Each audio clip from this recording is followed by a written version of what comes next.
You could complain internally about these really shouldn't be. I'm paying all this money, and what am I getting here? Cold soup. This is just a neutral example, I think. So I'm paying all this. All I'm getting is this cold soup. They should. I'm going to talk to someone about it, and you're eating it. But there's an enormous amount of complaining about it inside. And something in you loves that. What is that? That loves going on about it. And if you can find somebody you can talk to, who can agree with you, you can energize each other mutually. Did you taste that soup too? Wasn't it dreadful? Oh, yeah, absolutely dreadful. Now, a very different thing is taking it to the kitchen and say, oh, the soup is cold, would you mind heating it up again, please? No problem. You're not even complaining. You're simply stating a fact. You're not going, if you go to the kitchen and say, how dare you save me this cold soup? You are in a state of resistance to what is, because what is the cold soup. And you can substitute anything in your life. And there are far worse things than cold soup.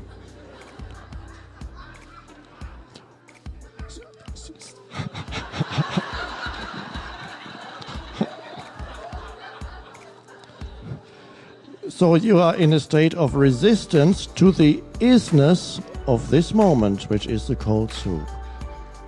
So there is the non-dysfunctional, non-effective way of dealing with it, which is, for example, to complain internally and to someone else, to hope to get some feedback. Yes, you're right. Which something in you loves, and what is it that loves that? It's the mind-made egoic entity, the me, that consists of thought forms that are never enough. And because the thought form of me is never enough, what it loves is to be right about something, because it can add the position of rightness temporarily to its sense of self. I'm absolutely right about this cold soup. And now, of course, somebody has to be wrong, and it's the kitchen staff and the whole place, and it's the people all the chefs of the world, whatever madness you can think. Somebody has to be wrong, and so there's something satisfying in living in a state of resistance or denial of the isness of the present moment.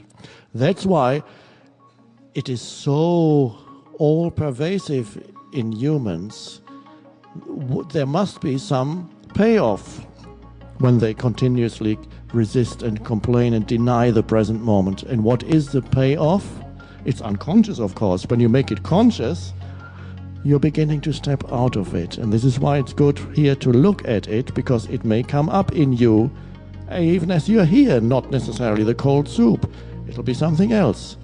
There's hardly ever a situation that does not bring up certain things of that kind.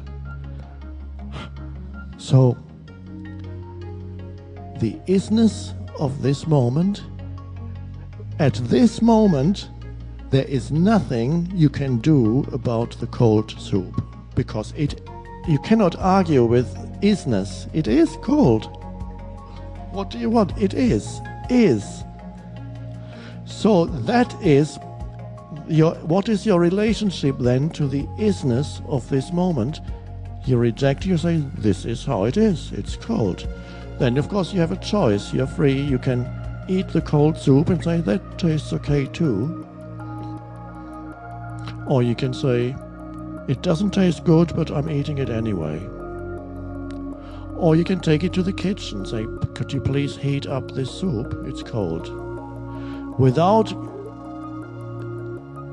falling into the delusion that you are right and somebody else is wrong, and attempting to strengthen your sense of self by making someone wrong, How dare you? You personalize the whole thing. When you do that, how dare you serve me this cold soup? Me.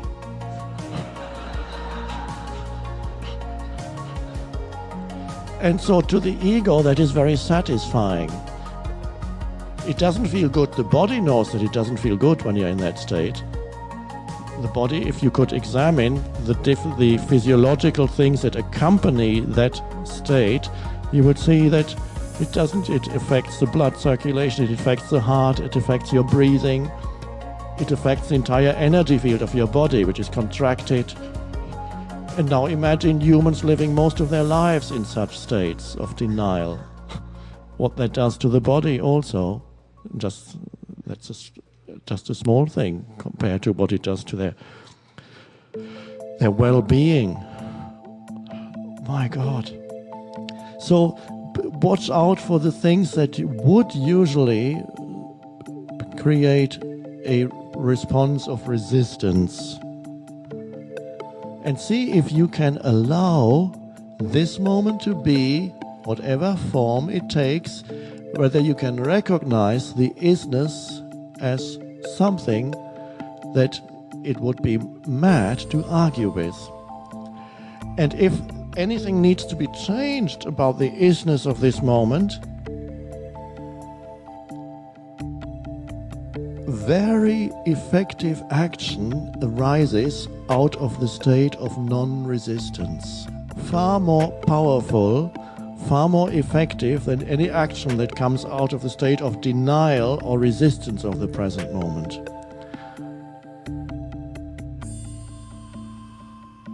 So it's not that you become a doormat, that anybody can do anything to you and you say, oh, that's fine. It's not that. It's not that. Very often a no may come. No, I'm not eating this soup because it is cold. No. Powerful no. So when I say yes to this moment, which is our practice here, it's easy to mistake that for believe, and then believe that you have to say yes continuously, externally. That's fine. Can you give me $1,000 right now? Oh yes, of course. Because I always say yes to the present moment. And is it okay if I buy drink and drugs with this? Yes, it's fine. Go ahead. Anytime.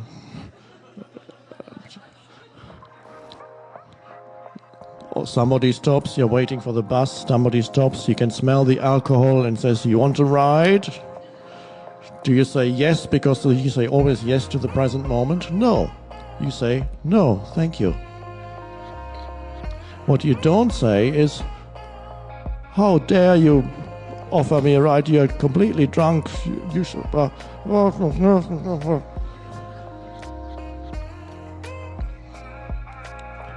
You might even say, get out of the car, you're drunk. And it might work, it will be powerful. Step out, walk home. Maybe he'll do it. Right action arises out of that, and sometimes a very powerful no. But it doesn't mean that you resist what is. What is this person is asking you for money.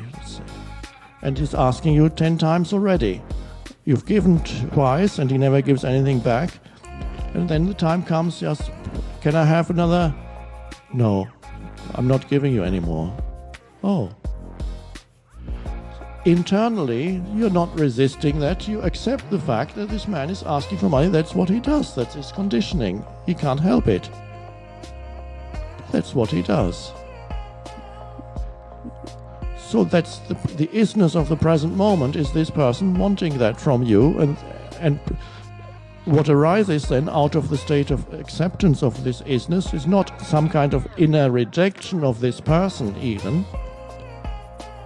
In a wider sense, when you accept this moment, every human being that comes into the space of now is also accepted as they are, which doesn't mean that you do whatever they want you to do. but they are accepted, and if their behavior is dysfunctional, conditioned, that's how it is, and you say no, if no arises. No.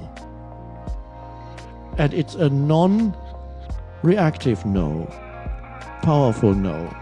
No. No. And that's quite beautiful too. So out of the inner yes to what is may occasionally arise an external no to the situation, which doesn't mean you reject internally what is at all. So you become very, very powerful. You become a power that is greater than the conditioned force that is in the human mind can act through you when you live in alignment with the isness of this moment. Inner alignment with is, and do not argue with it. You recognize that you cannot. What is at this moment as it is, and cannot be otherwise at this moment. It doesn't mean you cannot act, change, help. But right now, that is. And that, what we see as an event, we isolate it by calling it an event, something that happens. But if you could see on a deeper level that there is no isolated event anywhere in the universe, the totality of the universe brings about this so-called event. The form that this moment takes cannot be otherwise it wouldn't be. It's connected to everything else, all the totality. So what is inevitable. It doesn't mean that now you cannot act, that now you cannot help. But you have recognized, first of all, the inevitability of this. So the action that arises and the energy that you bring to it is one of enormous empowerment, which you were cut off from when you denied the power of this moment. When you denied this moment, you denied also the power that lies concealed in this moment. When you deny the form that this moment takes, you deny the enormous power that's concealed underneath it. And that becomes very obvious and very so incredible when something really dreadful happens in your life. And it may be that there's no action that you can take. Sometimes you say yes to this moment, but you know that action arises and you do something to change. You fall into a river, it's cold, and then you get out if you can. And then you are there shivering. That's how it is. You don't bring a whole level of psychological suffering onto it. It's enough to be cold and shivering. Why do you need to suffer on top of that? It's just shiver. It's cold. But there's nobody in the head complaining about. It's just the moment you complain, you personalize the whole thing. You become a victim of circumstances in your own mind. You become somebody who needs to be right as against circumstances. And you strengthen the whole dysfunction. And what kind of action can arise out of that? Further dysfunctional action. It's called karma. The end of karma is to live in alignment, not to react against the present moment. Respond to the needs of the now, yes. Not react against the form that this moment takes. Because karma, the word in Sanskrit, means action and reaction. That becomes a wheel, so it's pictured as a continuous wheel. You step out of this wheel of action, reaction, reaction. So what are you reacting against? The form that this moment takes. I don't like it. There's something wrong with it. Shouldn't be happening. With that little thing, everything, your entire life shifts when your relationship to the present moment shifts. Then the future, the so-called future, looks after itself, because what we call future is is now. It comes out of now, the form. Jesus tried to get that. He said, look, why are you concerned about what's going on? Look at the flowers, how they live, how beautifully clothed they are. Look at the birds. They're not worried, they're not anxious. See how they live, free of problems, free of dilemma, not concerned about tomorrow. Learn how to live from nature, he said. Look at the birds and the flowers, see how they live. You can live like that too. And your beauty will be even greater than the beauty of the flower, which is very great. There's a beauty in you that is even greater. And all that emerges, and then all the things that you think you need, they will come to you.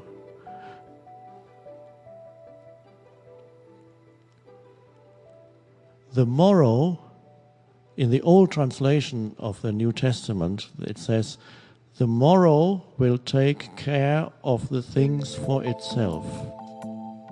When you live in such a way, that comes first. So people get this wrong. They think, okay, the morrow will take care of everything. Not unless you live in alignment with now. Then your life unfolds. There is an intelligence that comes into your life through you, and out of that also affects the external circumstances of your life, and it even affects your life situation, the dilemma and the problems.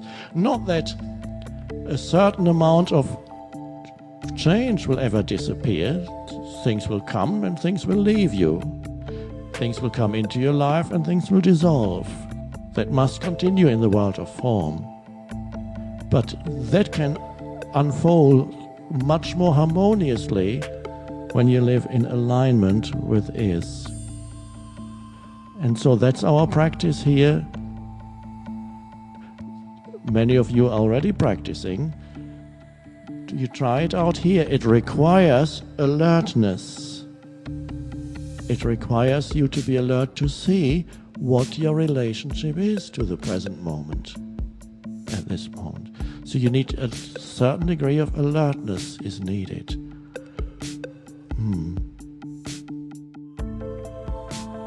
And so that's our practice here. Many of you are already practicing. You try it out here. It requires alertness.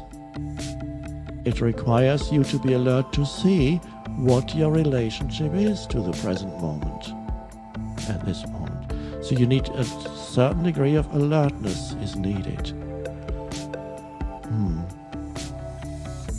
And so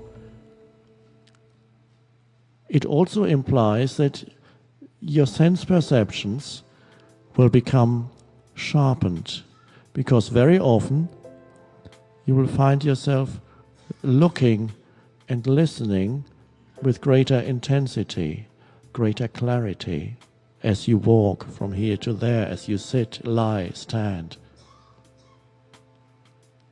And the amazing thing is,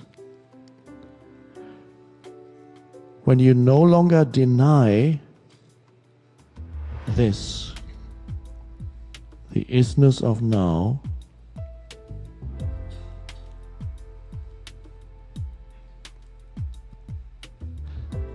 the stream of mental noise that we call thinking, that is totally conditioned by the past, slows down. And you may encounter spaces of pure, alert, aware presence. You may find yourself looking at a tree or a flower or the sky in a state of simple, alert clarity. And you are so aligned with this beautiful moment that there is no need to add something to it by labeling it mentally in any way or interpreting it in any way. Nothing is needed, nothing needs to be added to the incredible aliveness, the incredible beauty that's already here. And before you couldn't see it because you could only see it through very obscurely through some screen of that thinking screen. And then you might walk through nature and say, oh, there's a pretty flower, and the mind goes on. Oh, look at that tree. It must be an oak tree. I wonder how old it is. Yes. And then on to the next. And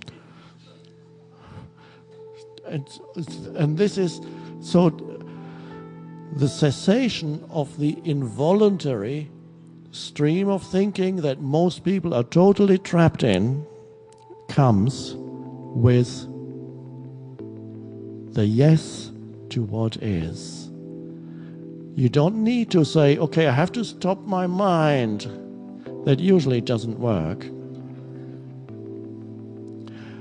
Occasionally, people who are in extreme agony of suffering, occasionally that can stop your mind. But unfortunately, that's not your case. So we have to make do with what we have here.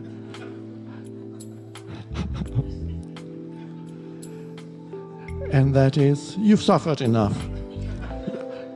You wouldn't be here if you hadn't. You've suffered enough because you see what an unsatisfying place the world is when you are not connected with that which is beyond and deeper. But when you are connected, and the portal is now, when you are connected, the world isn't really that unsatisfying anymore because your expectations are considerably lower. Now, that sounds negative, but let me explain. You no longer expect that some person or some situation or some achievement or some place or some possession should make you fulfilled and happy. You're no longer looking to the world to make you happy, to give you, to add to you, to finally make the sense of self complete. Now I'm full. I've got everything. Just wait. Either you lose again, or you're so full that you become more and more unhappy again. It's too much. I'm traveling all the time, first class. I'm eating thrice a day in the best restaurants. I've got all the men and women I want. They all run after me because I'm so wealthy. I can't take anymore. It's all so unreal. It's all so meaningless.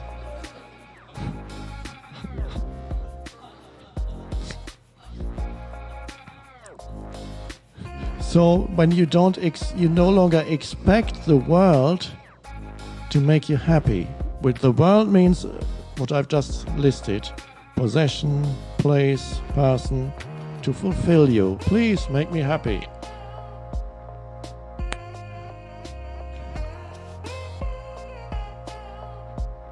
And when you don't have that expectation anymore,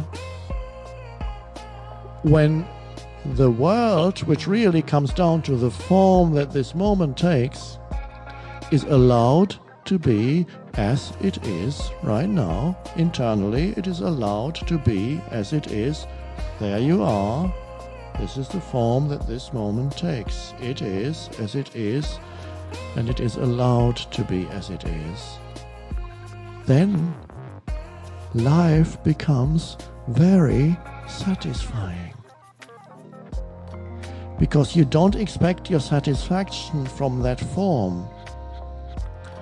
Your satisfaction comes from the allowing of this form, which takes you to a deeper place, to a place of great spaciousness within.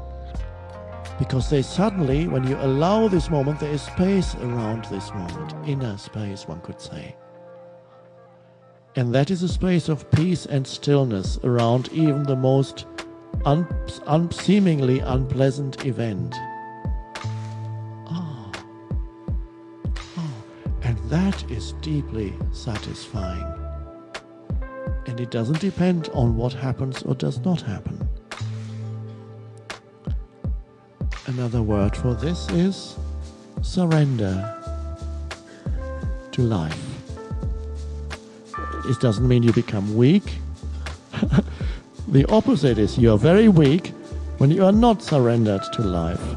When you are surrendered to life, life flows through you. The very intelligence that underlies the entire universe moves through you and can express itself fully through you. You become strong in surrender, not as a little egoic entity, deeper, not by cutting yourself off, not better than, no, not through comparison, from a deep place within.